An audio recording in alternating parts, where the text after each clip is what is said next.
জেডার কি অবস্থা জেডা আসিবালা কিতাবালা? আরে আল্লাহর রহমতে আপনার দোয়ায় 3 ফুট বিদেশ, 4 মাইয়া বিয়ে দিছি, এখন বিল্ডিং করছি, শহরে কদ্দুর জায়গা কিনছি, ব্যাংকে টাকা জমাইছি, আর কিতা খোদার কাছে যা চাইছি সব পাইছি। এখন আর মূল্যও কোনো দুঃখ নাই, না কোনো দুঃখ নাই, মূল্যে আপনারে বন বিস্কুট দিব। হ্যাঁ কোনো দুঃখ না। আপনি বাবুরে আপনি 3 ফুট বিদেশ পাঠাইছেন, আপনারে বন দিত নাকি? পরোটানি দিব। ওটার হিসাব, ওটা মুসলমান, উনি হিসাব কর। 4টা হুজুর একটা ঘর করছি হুজুর, 4টা রুম, 4টা বাথরুম আমারে করছি একজনে। বুঝেন না কথাটা? বিল্ডিংটার মধ্যে 4টা কি করছে? রুম করছে, প্রত্যেক রুমে কি আল্লাহু আকবার, মানে খুশিতে এবারে পারে না ঠেঙ্গাল গি দিয়ে আড়ে। কি রে এত বড় নিয়ামত দুনিয়ায় আল্লাহ কয়জন রে দিছে যে প্রতি রুমে বাথরুম? দেখি এটা সাধারণ কথা? উনি কি ভাবছেন এটা? সুবহানাল্লাহ।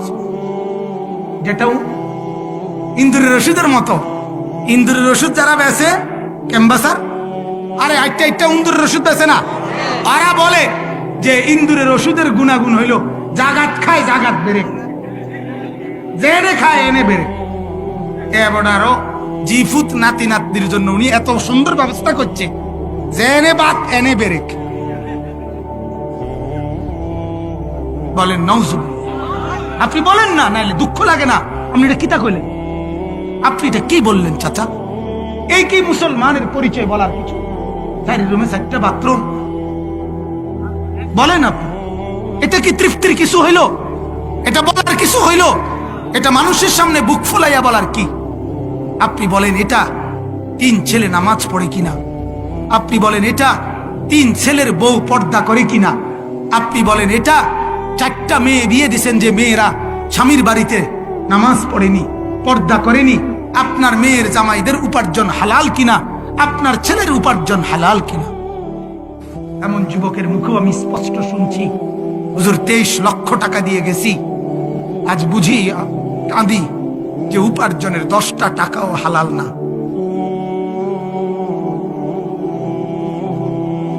হ্যাঁ, দুনিয়া তো সহজ, সামান্য দুনিয়ার জন্য পুরো আখিরাত বরবাদ করে দিলেন। আল্লাহ মাফ করে দেন। আল্লাহ তাআলা বলেন, বন্ধু এই নাফরমানদের সাথে আমি বুঝবো, ইন্নামা আমরুহুম ইলাল্লাহ। আল্লাহ বলেন এদের পুরা বিষয়টা আমি আল্লাহর নিকট। কার নিকটে? আমি বুঝবো। লাস্তা মিনহুম ফি শাই, আপনার কোনো জবাবদিহিতা নাই এখানে। আমি আপনাকে একবারও বলবো না বন্ধু আপনার উম্মত এরম করলো কা। মানুষ এরম বলে না, চেয়ারম্যান সাহেব এই তো আমনের লোক, এই আমনের কর্মী, আমনে কোন ইতে এরম কা বলে কিনা? বলেন না। আল্লাহ বলে না, দোস্ত আপনারা বলতাম না, আপনাকে কিছু বলবো না। আমি বুঝুম তার লোক, তারটা আমি বুঝুম। ফায়ুনাব্বিউহুম বিমা কানু ইয়াফআলুন।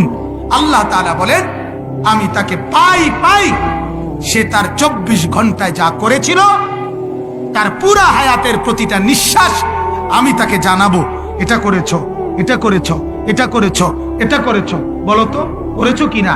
সে বলবে বারবার হ্যাঁ, এছাড়া তো জবাব দেওয়ার আর কোনো সুযোগ আল্লাহর সামনে উল্টা করার কিছু সুযোগ মিলবে? তো একটা গাত্তারামিকরণের সুযোগ মিলবে নি? ফেরেশতা থাকবে না লগে, একটা টানা সটকনা দিব।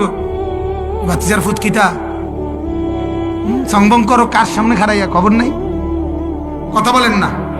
ওয়াকিফুহুম ইন্নাহুম মাসউলুন, কোরআনের আয়াত। আল্লাহ বলেন ফেরেশতাদেরকে বলবে, ফেরেশতারা ওনারে খাড় করা, আমি জিজ্ঞেস করব কেন করলা, কেন করলা, কেন করলা, কেন করলা, কেন সাজদা দিলা না, কেন গোলামি করলা, কেন নাফরমানি করলা? রাত 2টায় উলঙ্গ ছবি দেখছো, তুমি মনে করছো কেউ জেগে নাই। আল্লাহ বলবেন না, আমি জেগেছিলাম।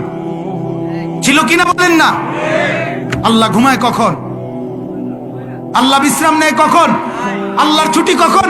নাউজুবিল্লাহ। আল হাইয়ুল কাইয়্যুম, তিনি সারাক্ষণ আছেন, সারাক্ষণ দেখেন।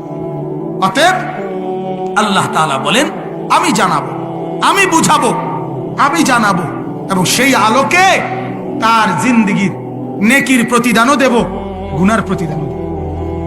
অহুম লা ইউজলামুন, জুলুম করব না। নেকির বিনিময়ও দেব, মন্দের বিনিময়ও কি